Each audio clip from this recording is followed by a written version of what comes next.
Here's Brody Brazil. So I was daydreaming the other day. Yeah, you're going to get some sound effects on this video. Already? Anyways, I was thinking about the Oakland A's, and I felt what went through my mind needed to be documented here for the future to see if it's true or not, to see whether it comes to fruition or not, but in the immediate sense, just to share this with you and see what you're thinking about this. It's a 3-part scenario, and yeah, I'm just going to go through them one by one. I don't know if this is for the year 2030, 2035, 2040. Let's just say somewhere down the road. So let's begin with the first thought. Number 1. You like that, don't you? All right, it's the obvious. It's the time between now and then, whenever this is, that the Oakland A's have multiple World Series wins and runs in them. It's been quite some time, 1989 since they last won, 1990 since their last appearance. They've been a good team since then, don't get me wrong. Their franchise has appeared in the playoffs. They've won plenty of games. They are right up there in terms of regular seasons and playoff appearances across Major League Baseball in the last couple decades. But just for the fan base and for the next generation, for this generation and for the next generation, to get a taste of what it's like to be one of those last 2 teams and to ultimately win the World Series. I know I've already had that experience as a child, living through 1989, seeing what that was like, but I desperately hope for that for other people of a younger age. Also obvious, I hope the A's can transform themselves as a franchise that knows how to procure this young talent into one that is able to keep this talent and make them career players with the A's franchise start to finish, so that they can become a prospect with the A's and they can become a big league superstar that stays with the Oakland A's. So that's obviously on my wish list. And then the last obvious here, I hope by the time that I'm talking about this dream scenario, I hope by the time that it actually happens. What's that? We're at a baseball game? All of a sudden? Yeah, I hope the A's are well into their playing years at Howard Terminal.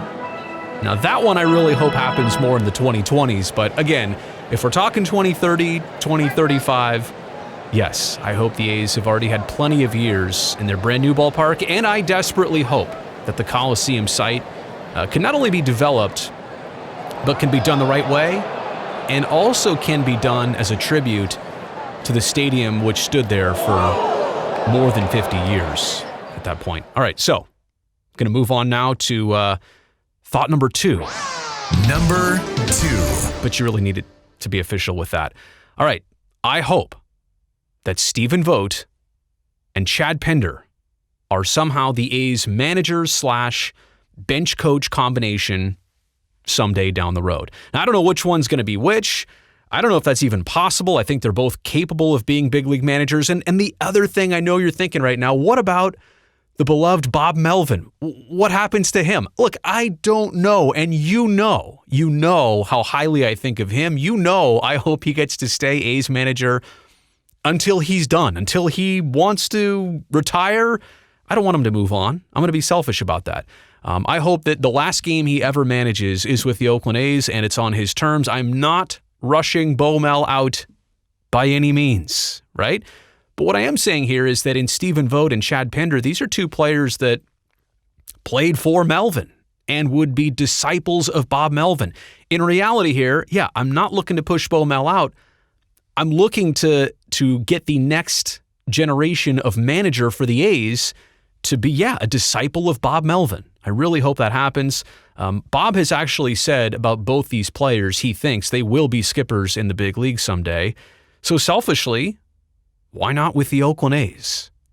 That's my hope. Maybe it's a long shot, but yeah, that's my hope. And also no disrespect to any other managers potentially in the A's conversation, whether it's current players, former players. I'm not knocking anybody else. I'm just saying, knowing these 2 guys, this would be part of my dream scenario. All right, let's conclude it with this. Number 3.